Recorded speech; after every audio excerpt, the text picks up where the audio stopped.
Assalamualaikum warahmatullahi wabarakatuh. Di video kali ini saya akan menjelaskan tentang mekanisme aksi dari obat betasolol. Namun sebelumnya saya akan memperkenalkan diri dahulu. Nama saya Sofatunisa, jurusan Farmasi, Fakultas Sains dan Teknologi, Universitas 19 November Kolaka. Video ini dibuat untuk memenuhi persyaratan ujian akhir semester mata kuliah farmakologi molekuler.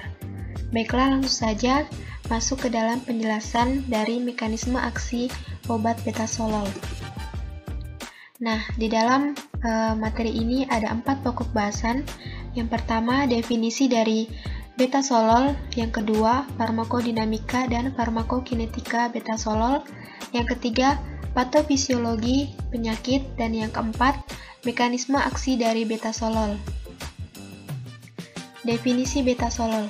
Betasolol adalah golongan adrenergik, yaitu obat yang bekerja pada reseptor beta-1 kardioselektif.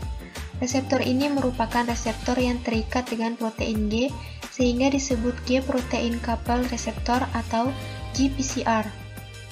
Bentuk sediaan dari betasolol meliputi sediaan larutan atau suspensi topikal tetes mata dan tablet oral. Sediaan tetes mata betasolol umumnya digunakan untuk kasus glaukoma dan tablet oral untuk hipertensi okular. Berikut adalah contoh dari sediaan larutan tetes mata dan sediaan tablet dari obat betasolol. Nah, masuk ke dalam farmakodinamika dan farmakokinetika dari betasolol. Farmakodinamika. Betasolol memiliki karakteristik sebagai obat antagonis adrenergik yang kompetitif terhadap reseptor beta-1, selektif dengan efek menurunkan produksi humor aqueous, sehingga tekanan intraokular atau TIO juga akan menurun, seperti kondisi glaukoma, serta secara sistemik akan memperlambat laju irama jantung, menurunkan cardio output, serta menurunkan tekanan darah. Farmakokinetika. Sediaan topikal dari betasolol akan diabsorpsi di mata dan didistribusikan sebagian dalam plasma darah, serta metabolisme di mata dan sistemik khususnya di hati. Sedangkan sediaan oral, absorpsi akan terjadi dengan bioavailabilitas 89%. Sekitar 50% kemudian akan berikatan dengan protein plasma yang kemudian mengalami metabolisme 85% di hati. Patofisiologi penyakit. Pada glaukoma dan hipertensi okular adalah suatu kondisi melemahnya fungsi mata atau cacat pandang dan peningkatan tekanan intraokular atau TIO. Hipertensi okular. Mata memiliki cairan aqueous humor yang berperan penting dalam kesehatan mata.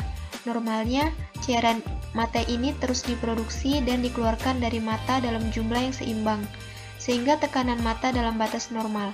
Namun, jika pengeluaran cairan tertahan di dalam bola mata, dapat terjadi peningkatan tekanan di dalam mata yang disebut hipertensi okular. Umumnya indikator yang digunakan untuk menilai perkembangan glaukoma adalah pemeriksaan TIO, tajam penglihatan dan perimetri.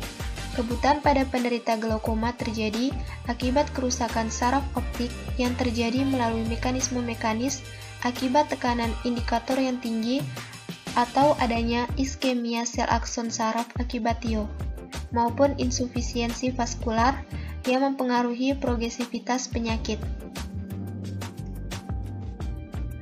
Mekanisme dari aksi betasolol. Obat atau agonis berikatan dengan reseptor beta. Hal ini akan mengaktifkan protein G. Masing-masing protein G terdiri atas 3 subunit. Yang pertama, subunit alfa, subunit beta, dan subunit gamma. Molekul efektor protein G pada reseptor beta adrenergik atau GS adalah enzim adenylyl siklase. GPCR dapat mengaktifkan protein G dengan menukar GDP terikat ke protein G dengan GTP. Kemudian, subunit protein G alfa akan melepaskan diri bersama GTP dan berikatan dengan enzim adenylyl siklase yang selanjutnya akan dihasilkan siklik adenosin monoposfat atau CAM sebagai second messenger. Protein kinase terlibat dalam reaksi fosforilisasi substrat, kemudian R2C2 pada protein kinase akan terlepas.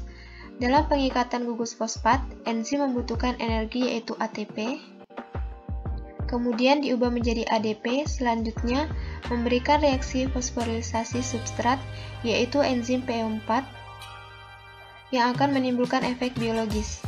Efek biologis menyebabkan pembukaan kanal kalsium sehingga meningkatkan laju dan kekuatan kontraksi dari miokard dan meningkatkan reuptake kalsium ke dalam retikulum sitoplasma. Sekian penjelasan tentang obat betasolol dan mekanisme kerja secara molekuler. Semoga bermanfaat. Wassalamualaikum warahmatullahi wabarakatuh.